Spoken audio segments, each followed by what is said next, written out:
मेरे प्यारे बच्चों, हम यहाँ पर क्वेश्चन नंबर 28 देख रहे हैं। यहाँ पर जो डिस्क है, मतलब जो रोटेशन है वो नॉन यूनिफॉर्म रोटेशन है जिसका एंगुलर एक्सेलरेशन कांस्टेंट है।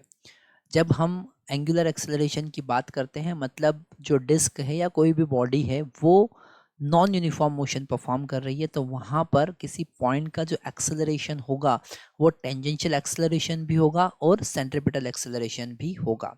जैसे कि अगर हमारे पास में कोई डिस्क है, ठीक है, हम यहाँ पर इसका टॉप व्यू देखते हैं तो ये हमारे पास में कोई डिस्क है। अब ये डिस्क रोटेट कर रही है। ओके, एक बार हम क्वेश्चन रीड करते हैं तो हमको और क्लियर समझ में आएगा।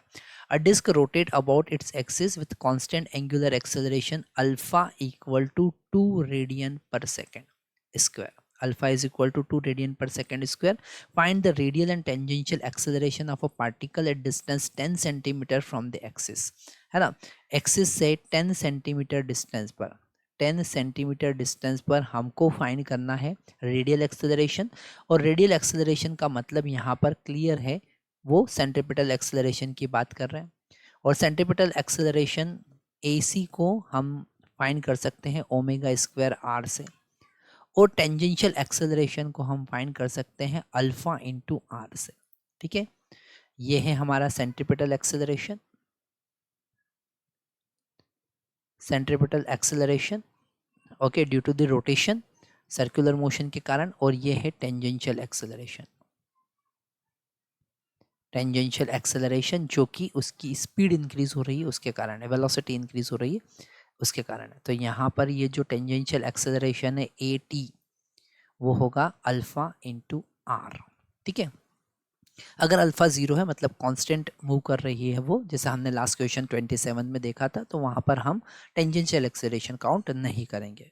ठीक है, अब यहाँ पर हमारे पास ओमेगा नहीं गिवन है, तो हम सबसे पहले ओमेगा फाइंड करेंगे। उनको हमें फाइंड करना, find the radial and tangential acceleration of particle 10 centimetre from the axis at the end of 4th second from starting.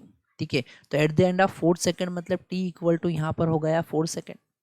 Okay, तो omega is equal to omega naught plus alpha into t होता है ना। तो यहाँ पर omega is equal to 0, alpha का value 2 और T का वैल्यू 4, मतलब ओमेगा का वैल्यू हमको मिला 8 रेडियन पर सेकेंड।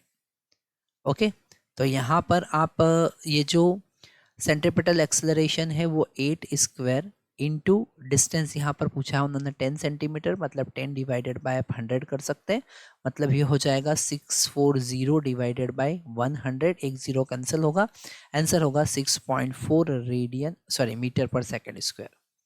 ठीक है, तो ये हमारा सेंट्रीपिटल एक्सेलरेशन मिला। अगर हम टेंजेंशियल एक्सेलरेशन की बात करें तो अल्फा का वैल्यू यहाँ पर 2 है और आर का वैल्यू यहाँ पर 10 है, तो 10 डिवाइडेड बाय 100 लिख देंगे हम, एक जीरो कैंसिल, आंसर होगा 0.2 मीटर पर सेकेंड स्क्वायर। तो आप सिंपल टेंजेंशियल एक्सेलरेशन और सेंट्रीपिटल एक्सेलरेशन का कॉन्सेप्ट समझकर रेडियल एक्सेलरेशन और टेंजेंशियल एक्सेलरेशन फाइंड कर सकते हैं।